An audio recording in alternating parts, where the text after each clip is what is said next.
مختار مسعود اپنی کتاب آواز دوست کے صفحہ نمبر 26 میں تحریر کرتے ہیں، میں مسجد کی سیڑھیوں میں ان 3 گمشدہ صدیوں کا ماتم کر رہا تھا۔ مسجد کی مینار نے جھک کر میرے کان میں راز کی بات کہہ دی۔ جب مسجدیں بے رونق اور مدرسے بے چراغ ہو جائیں، جہاد کی جگہ جمود اور حق کی جگہ حکایت کو مل جائے، ملک کے بجائے مفاد اور ملت کے بجائے مصلحت عزیز ہو، اور جب مسلمانوں کو موت سے خوف آئے اور زندگی سے پیار ہو جائے تو صدیاں یوں ہی گم ہو جاتی ہیں۔ مختار مسعود 1926 کو سیالکوٹ میں پیدا ہوئے اور 14 اپریل 2007 کو لاہور میں انتقال کر گئے۔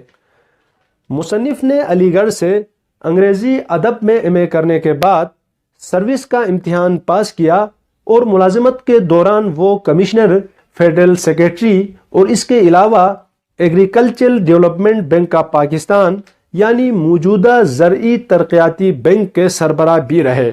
1982 تک وہ تہران میں RCD کے سیکریٹری جنرل بھی رہ چکے ہیں۔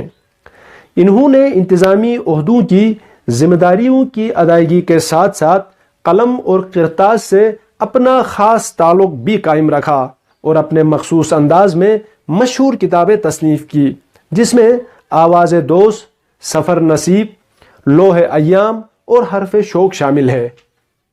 مختار مسعود کی پہلی اور شعراء آفاق کتاب آواز دوست ہے۔ اس کتاب کے دلوں میں گر کرنے والے خوبصورت اور تاریخی جملے ادبی حلقوں میں ضرب المثال کے طور پر استعمال کیے جاتے ہیں۔ آواز دوست کا اسلوب بہت حد تک شاعرانہ اور قافیہ پیمائی سے بھرپور ہے، اور اس کے ساتھ ساتھ الفاظ کی دلکشی، جملوں کا حسن، لفظوں کی تراش و خراش پر مصنف نے بہت توجہ دی ہے۔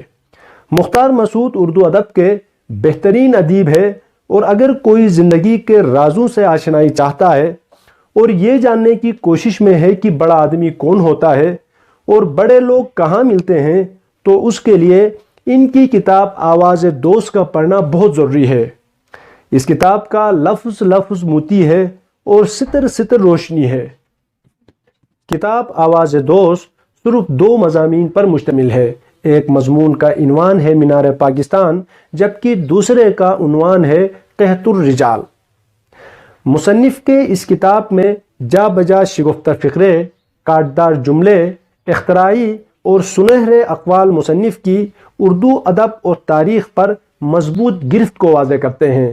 آپ کتاب کا اقتباس ملاحظہ فرمائیے۔ قدرت کا سارا نظام اصولوں کے تابع ہے۔ بڑے آدمیوں کی پیدائش کے بھی تو کچھ اصول ہوں گے۔ ایسا معلوم ہوتا ہے کہ بڑے آدمی انعام کے طور پر دیے اور سزا کے طور پر روک لیے جاتے ہیں۔ عطا تو اسی کے حق میں ہوتی ہے جو حقدار ہو۔ آخر قدرت ایک سپاہ سے ناآشنا قوم کو بڑے آدمی کیوں عطا کرے؟ اسے اپنے عطیے کی رسوائی اور بے قدری ناگوار گزرتی ہے۔ عطا کا پہلا حق یہ ہے کہ انسان اس کا شکر ادا کرے۔ دل شکر سے لبریز ہو تو روشن ہو جاتا ہے، شکوہ کیجیے تو بجھ جاتا ہے، ناشکر گزار ہو تو پتھر بن جاتا ہے۔ شکر گزار ہمیشہ روشن ضمیر اور روشن دماغ ہوتا ہے، ناشکر گزار بے ضمیر اور بد دماغ ہوتا ہے۔ سیاسی جماعتوں کا جوش و خروش زوروں پر تھا، موت و حیات کی کشمکش جاری تھی، صحافت سراسر سیاست میں ڈوبی ہوئی تھی۔ پھر بھی کچھ لکھنے والے ایسے تھے جو ان ہنگاموں کے ادبی پہلو سے بھی واقف تھے۔ ہمارا ایک صحافی تھا جو غالب کی طرح اپنا کام تانوں سے نکالنے کا قائل تھا۔ گاندھی جی کی سالگرہ ہوئی تو ایک تحفہ ڈان نے بھی بھیجا۔ الطاف حسین لکھتے ہیں، مسٹر گاندھی آج 78 برس کے ہو گئے ہیں۔ اپنی بارآور سیاسی زندگی میں انہوں نے عدم تشدد کے لٹریچر کا ایک بہت بڑا انبار لگایا ہے، لیکن اس کا نتیجہ لاشوں اور شکستہ ہڈیوں کے اتنے ہی بڑے ڈھیر کی شکل میں نکلا ہے، اور اب ہم متذبذب ہیں کہ آج ان کو کیوں کر فسادات کی سالگرہ پر مبارکباد پیش کریں۔